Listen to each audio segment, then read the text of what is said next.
শুধু কথায় বা আলোচনার মাধ্যমে সংস্কারের মতো বিশাল কর্মযজ্ঞ বাস্তবায়ন সম্ভব নয়, দরকার মানসিকতা পরিবর্তন, এমন মন্তব্য করেছেন বিএনপি মহাসচিব মির্জা ফখরুল ইসলাম আলমগীর। বিকেলে ঢাকা রিপোর্টার্স ইউনিটিতে বিপ্লবী ওয়ার্কার্স পার্টির প্রতিষ্ঠা বার্ষিকীর পুনর্মিলনীতে এসব কথা বলেন তিনি। বলেন, অভ্যুত্থানের মাধ্যমে দেশ বিনির্মাণে যে সুযোগ তৈরি হয়েছে তা ঐক্যবদ্ধভাবে কাজে লাগাতে হবে।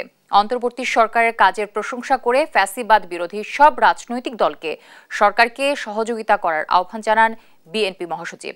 তারুণ্যের নেতৃত্বে ছাত্রদের নতুন দল এনসিপি সহ ৫ অগস্টের পর জন্ম নেয়া সব দলকে বিএনপি স্বাগত জানায় বলেও মন্তব্য করেন তিনি।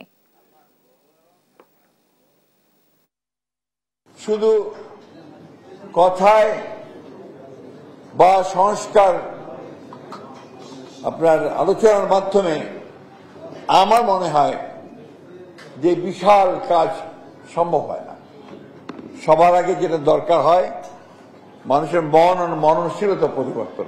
বাংলাদেশের যারা আমরা ফ্যাসিবাদের বিরুদ্ধে লড়াই করেছি, সংগ্রাম করেছি, যারা প্রাণ দিয়েছি, যারা আহত হয়েছি, সবাই মিলে আমরা অন্তত একটা গণতান্ত্রিক রাষ্ট্র ব্যবস্থা আমরা নির্মাণ করতে চাই।